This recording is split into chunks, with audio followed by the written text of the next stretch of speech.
പിന്നെ ഞാൻ വിളിച്ചതേ, അല്ല ചിലപ്പോ മോൾ അറിഞ്ഞിട്ടുണ്ടാവും അജയുടെ അഞ്ജനയുടെയും കല്യാണം. ഒരുപാട് കാലത്തിന് ശേഷം ഒരു വലിയ വിശേഷമാ കുടുംബത്തിൽ നടക്കുന്നത്. എല്ലാവരും ഉണ്ടായിരിക്കണമെന്നാ മുത്തശ്ശിയുടെ ആഗ്രഹം. അതുകൊണ്ട് എല്ലാ തിരക്കുകളും മാറ്റിവെച്ച് മോള് കല്യാണത്തിന് വരണം. അല്ല, നേരിട്ട് വന്ന് പറയണമെന്നുണ്ടായിരുന്നു മോളെ. പക്ഷെ മോക്കറിയാമല്ലോ, ഇറങ്ങി നടക്കാനും ഒക്കെ ഇപ്പൊ പഴയതുപോലല്ല, വലിയ പാടാ. അതുകൊണ്ട് ഇവിടെ ഇരുന്നുകൊണ്ടൊക്കെയുള്ള വിളികളെ ഉള്ളൂ മുത്തശ്ശിക്ക്. അതിനൊരു കാര്യം, നാളെ മാധവനും സംഗീതയും എന്റെ മോളെ വീട്ടിൽ വന്ന് ക്ഷണിക്കും. ആ, മോള് വരണേ. അത് മുത്തശ്ശി, എനിക്ക് ഇവിടെ വേറെ കുറച്ച് കാര്യങ്ങളുണ്ടായിരുന്നു. ഒന്നും പറയണ്ട. വേറെയുള്ള കാര്യങ്ങളൊക്കെ മാറ്റിവെച്ച് കല്യാണത്തിന് എന്റെ മോള് നല്ല സുന്ദരി കുട്ടിയായിട്ട് വരാൻ നോക്കണം. മറുത്തൊന്നും ഇങ്ങോട്ട് പറയണ്ട, എനിക്കോട്ട് കേൾക്കുകയും വേണ്ട. മനസ്സിലായല്ലോ? ശരി മുത്തശ്ശി, ഞാൻ വരാം. ആ, നല്ല കുട്ടി. ശരി മോളെ.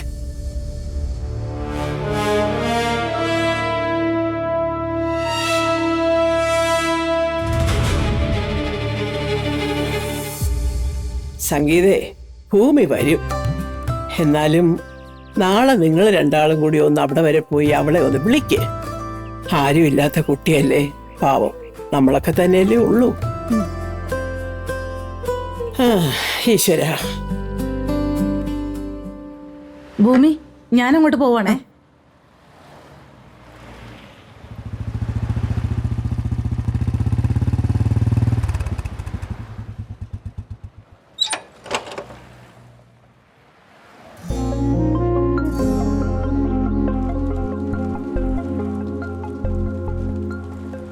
ഇന്നെന്താ സിവിൽ ഡ്രസ്സില്? ഡ്യൂട്ടി ഇല്ലേ? ഇല്ല, ഞാനിന്ന് ലീവാ. എന്താ ലീവ് എടുത്തത്? ചുമ്മാ. ഇന്നലെ ആൽഫ്രഡ് ഭൂമിയോട് ചില കാര്യങ്ങൾ സൂചിപ്പിച്ചിരുന്നല്ലോ. ഞാൻ പറഞ്ഞു വിട്ടതാണ് അവനെ. അറിയാം. ഞാനങ്ങനെ ചിന്തിക്കരുതായിരുന്നു. അത് തെറ്റായിപ്പോയെന്ന് എനിക്ക് തോന്നുന്നു. സോറി ഭൂമി. ഏയ്, സോറി ഒന്നും പറയണ്ട സാർ. എനിക്ക് ഭൂമിയോട് ചില കാര്യങ്ങൾ സംസാരിക്കാനുണ്ടായിരുന്നു. തികച്ചും പേഴ്സണലാണ്. കുറേ നാളായി ഞാനങ്ങനെ ആരോടും ഒന്നും ഷെയർ ചെയ്യാറില്ല. പക്ഷേ ഇത് ഭൂമിയോട് ഷെയർ ചെയ്യണമെന്ന് തോന്നി. ഒരു സൗഹൃദത്തിൻ്റെ പേരിൽ ഞാൻ പറയുന്നത് ഭൂമി കേൾക്കാൻ തയ്യാറാവോ? അന്ന് ഭൂമി എന്നോട് പറഞ്ഞിരുന്നു, എന്ത് കാര്യമാണെങ്കിലും ഭൂമിയോട് പറയാമെന്ന്. അത് ഭൂമി കേൾക്കുമെന്ന്. ആ പറഞ്ഞതിൽ ഇപ്പോഴും മാറ്റമൊന്നുമില്ല. എന്താ സാറിന് പറയാനുള്ളത്? സാർ പറ, ഞാൻ കേൾക്കാം. എങ്കിൽ താൻ എൻ്റെ കൂടെ ഒന്ന് വാ. ഇവിടെ നിന്ന് പറഞ്ഞ പോരെ? ഞാൻ പറഞ്ഞില്ലേ, തികച്ചും പേഴ്സണലായ കാര്യമാണ്. ഇവിടെ ഇപ്പോൾ ശരിയാവില്ല. താൻ എൻ്റെ കൂടെ ഒന്ന് വാ. ശരി, വരാം. ഭൂമി, നീ പോയി ശരിയാവില്ല. കുറച്ച് കഴിഞ്ഞാൽ നല്ല തിരക്കുണ്ടാവും.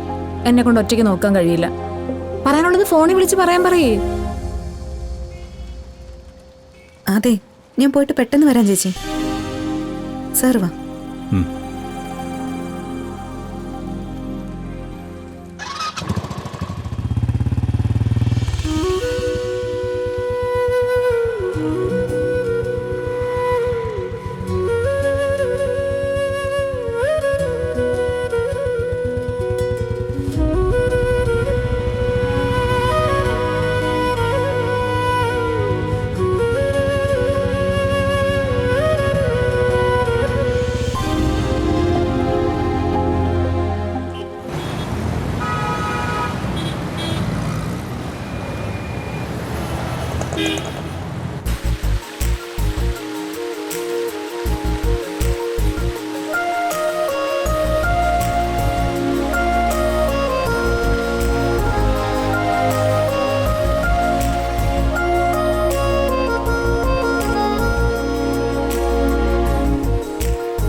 ചുറ്റും ആരുമില്ല, നിശബ്ദതയും കാറ്റും മാത്രം. വേറെ ആരും കേൾക്കില്ല. ഞാൻ എന്റെ കാതുകൾ സാറിനായി തുറന്നു വെച്ചിരിക്കാം. സാറ് പറ. ആദ്യം ഒരു കവിത, പിന്നീട് പറയാം. ശരി. നീ എൻ്റെ കൈപിടിച്ച ദിവസത്തേക്കാൾ ഞാൻ ഓർക്കുന്നത് കൈവിടാതെ നോക്കിയ നിന്റെ കണ്ണുകളെയാണ്. ചില കാര്യങ്ങൾ ഒരുമിച്ച് അവസാനിക്കില്ല. ചില മനുഷ്യർ നമ്മോടൊപ്പം ജീവിക്കുകയുമില്ല. എന്നാലും അവരറിയാതെ ഒരു ദിവസം പോലും നമ്മുടെ ഹൃദയം ജീവിക്കുകയുമില്ല. നാളെ നമ്മൾ വീണ്ടും കണ്ടുമുട്ടുമോ എന്ന് എനിക്കറിയില്ല. പക്ഷേ ഒരു കാര്യം അറിയാം, താൻ എഴുതുന്ന ഓരോ കവിതയിലും വായിക്കാതെ ബാക്കിയാവുന്ന അവസാന വരി നീയായിരിക്കും.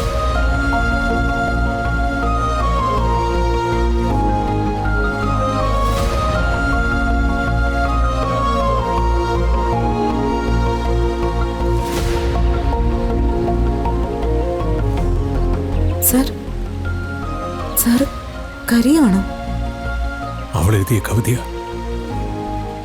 അവൾ അവസാനമായി എഴുതി വായിച്ച് കേൾപ്പിച്ച കവിത. ആ അവസാനം വരെ ഞാൻ തന്നെയാണെന്ന് അന്നെനിക്ക് മനസ്സിലായില്ല ഭൂമി.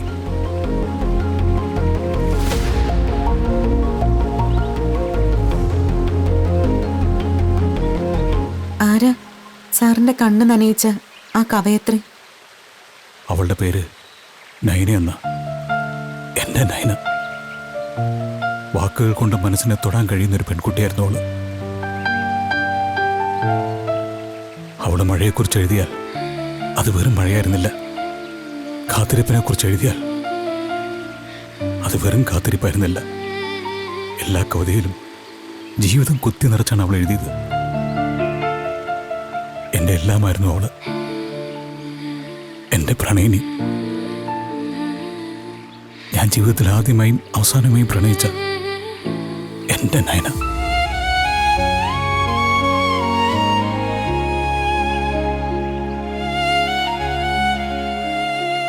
ഇപ്പോ അവൾ എവിടെയുണ്ട്? എനിക്കറിയില്ല. 2 വർഷം മുമ്പ് പെട്ടെന്നൊരു ദിവസം അവൾ എൻ്റെ ജീവിതത്തിൽ നിന്ന് മാഞ്ഞുപോയി. എവിടേക്കാണ് പോകുന്നതെന്ന് പറഞ്ഞില്ല. ഞാൻ അന്വേഷിച്ചു, ഒരുപാട് അന്വേഷിച്ചു. പക്ഷേ കണ്ടെത്താൻ കഴിഞ്ഞില്ല. എന്നിട്ടും സാർ കാത്തിരിക്കുകയാണോ? അതെ. ചില കാത്തിരിപ്പുകൾക്ക് സമയപരിധിയില്ല ഭൂമി. അവള് തിരികെ വരുമെന്ന് എനിക്കറിയില്ല. വരുമെന്നുള്ള പ്രതീക്ഷയിൽ ഞാനിപ്പോഴും കാത്തിരിക്കുകയാണ് എന്റെ നയനെ. ആ പെൺകുട്ടി എത്ര ഭാഗ്യവതിയാ. അവൾക്ക് കിട്ടാവുന്ന ഏറ്റവും വലിയ സമ്പത്താണ് സാറിന്റെ ഈ പ്രണയം.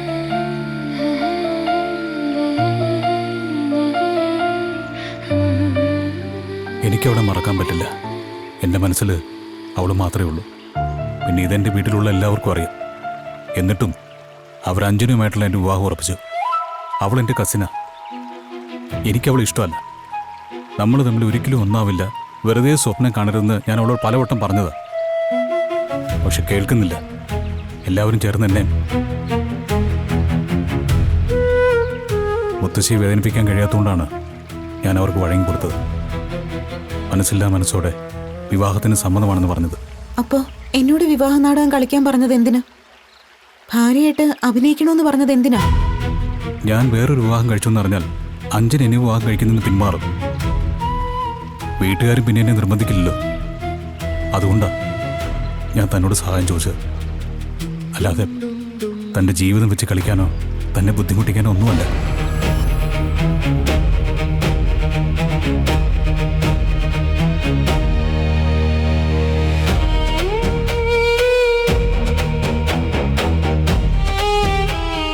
എന്തായാലും എനിക്ക് നയനെ മറക്കാൻ കഴിയില്ല.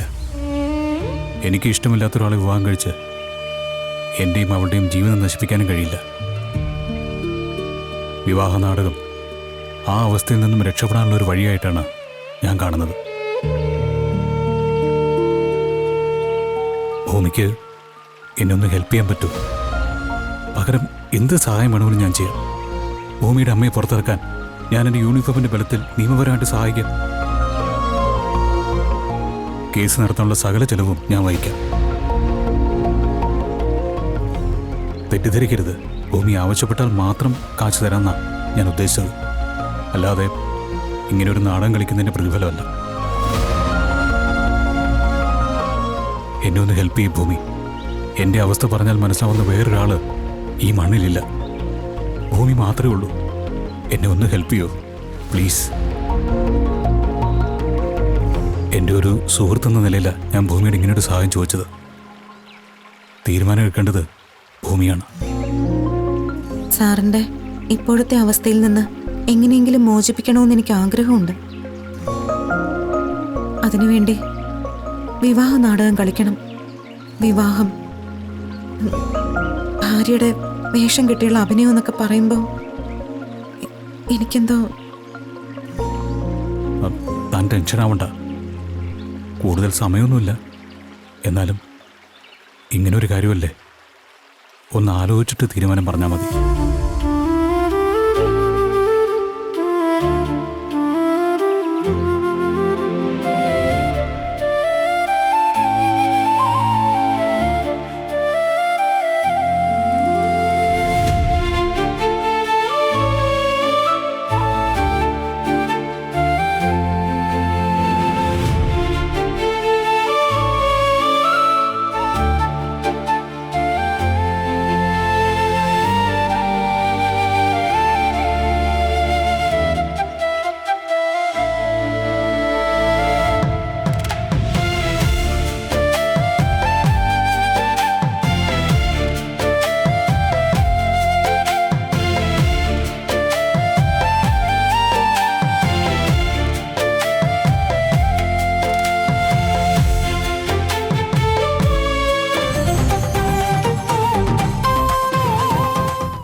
Gotta take it to the bar.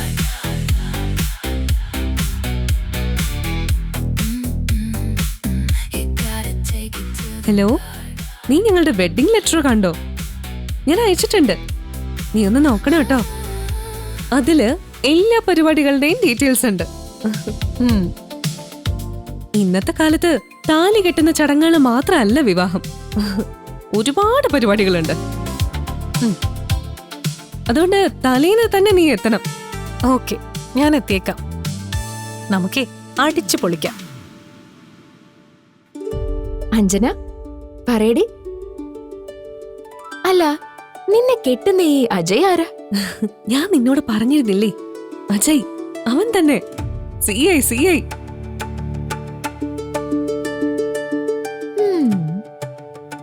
ഇപ്പോഴല്ലേ പോലീസ്. കല്യാണം കഴിഞ്ഞ പിന്നെ ഞാൻ പോലീസും അവൻ എന്നെ പേടിച്ച് ഒളിക്കുന്ന കള്ളനും. ആയിക്കോട്ടെ. അപ്പൊ തലേന്ന് കാണാം. ഓക്കെ. അയ്യോ, എനിക്ക് എത്താൻ പറ്റുമെന്ന് അറിയില്ല. എന്നാലും ഞാൻ മാക്സിമം നോക്കാം. അയ്യോ, നീ വരാതിരിക്കല്ലേ. എന്തായാലും വരണം. എന്റെ കല്യാണം അല്ലേ. നീ വന്നില്ലെങ്കിലേ എനിക്ക് ഭയങ്കര സങ്കടാവും. വെഡിങ് ലെറ്റർ അയച്ചിട്ടുണ്ട്. നീ അത് നോക്കിയിട്ട് എന്നെ വിളിക്കണം. ഓക്കെ, എനിക്ക് ഉറപ്പില്ല. എന്നാലും ഞാൻ നോക്കാം. നീ വന്നേ പറ്റൂ. Okay, by.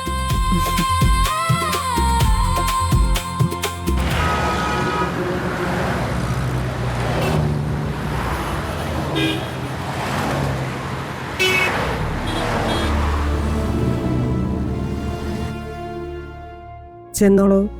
അധികം തന്നേക്ക്, ഞാൻ കൊടുത്തോളാം.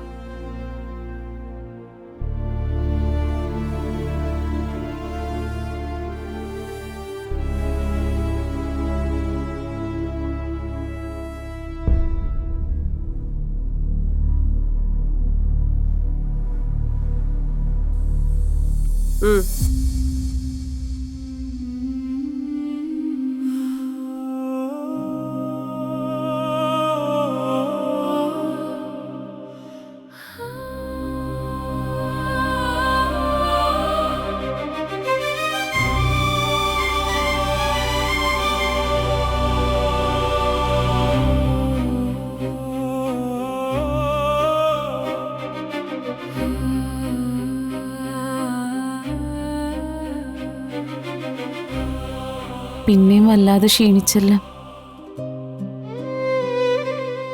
അമ്മയ്ക്ക് വെറുതെ തോന്നുന്നതാ. അമ്മയ്ക്ക് ക്ഷീണമുണ്ടല്ലോ. അമ്മയ്ക്ക് എന്തിനാ ക്ഷീണം? അമ്മയ്ക്കിവിടെ നല്ല ഭക്ഷണമുണ്ട്, പ്രാർത്ഥിക്കാനുള്ള ഇടമുണ്ട്, പിന്നെ വലിയ ജോലിയൊന്നുമില്ല. അതിന്റെ ക്ഷീണവും. അമ്മ ജീവിതത്തിൽ അഭിനയിച്ചിട്ടില്ല, പക്ഷെ ഇപ്പൊ അഭിനയിക്കുന്നുണ്ട്, എന്നെ വേദനിപ്പിക്കാതിരിക്കാൻ.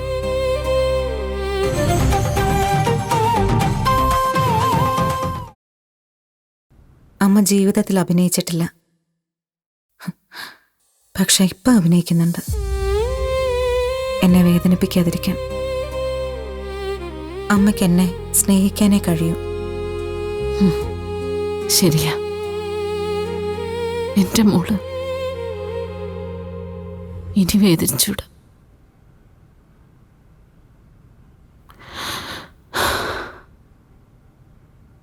ഇവിടെ ഇപ്പോ വലിയ പ്രശ്നങ്ങളൊന്നുമില്ല.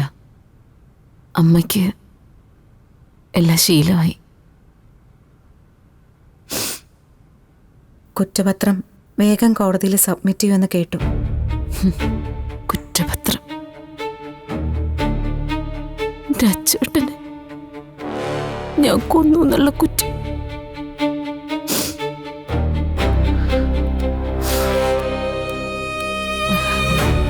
അമ്മേ, എത്രയും പെട്ടെന്ന് ജാമ്യം കിട്ടും. ഞാനേ വലിയൊരു വക്കീലിനെ കണ്ടിട്ടുണ്ട്. കുറച്ച് അധികം രൂപയാ ചോദിക്കുന്നത്. കേസിന്റെ സ്വഭാവം അങ്ങനെയാണ്. ശങ്കരനാരായണൻ സാർ പറഞ്ഞത് നല്ലൊരു വക്കീലിനെ വെക്കണമെന്നാ. ലക്ഷങ്ങൾ ചോദിച്ചോ? എത്രയായാലും ഞാനതുണ്ടാക്കും. അമ്മ അതൊന്നും അറിയണ്ട. അമ്മയെ രക്ഷിക്കാൻ കഴിഞ്ഞില്ലെങ്കിൽ പിന്നെ എന്തിനാ അമ്മ എൻ്റെ ജീവിതം? അമ്മയെ രക്ഷിക്കാൻ നീ നിന്റെ സമ്പാദ്യവും കടം മേടിച്ചും ഒന്നും വേണ്ട. ഞാൻ മരിച്ചോട്ടെ. എനിക്ക് എൻ്റെ അച്ചുവേട്ടൻ്റെ അടുത്ത് വേഗം എത്താലോ. നീ എത്രയും പെട്ടെന്ന് നിന്റെ അച്ഛനും അമ്മേനെയും കണ്ടെത്താൻ നോക്ക്.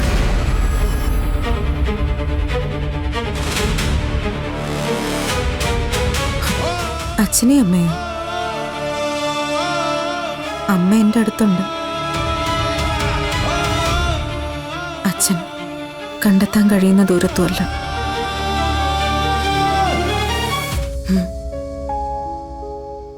എങ്കിലും ഞാൻ കാണുന്നുണ്ട്.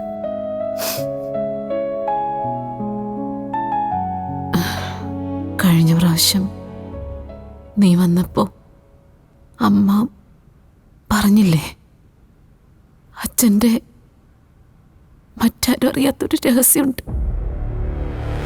അത് മോളും അച്ഛനുമായിട്ടുള്ള ബന്ധമാണ്. മോളും നമ്മുടെ കാറുമായിട്ടുള്ള ബന്ധമാണ്. എന്താ അത്? അത്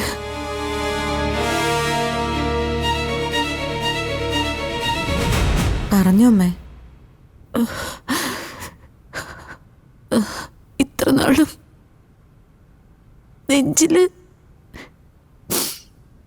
കല്ലായിട്ട് കൊണ്ടുനടന്ന സത്യങ്ങളാ ഞാൻ ഈ പറയാൻ പോണേ.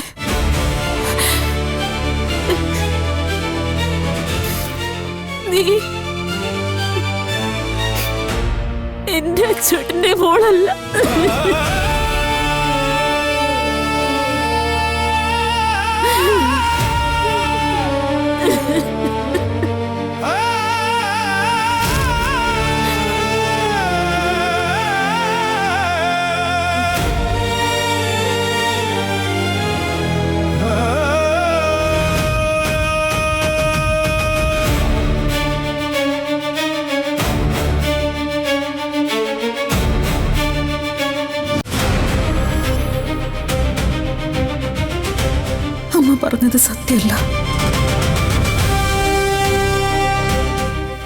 വിശ്വസിക്കില്ല.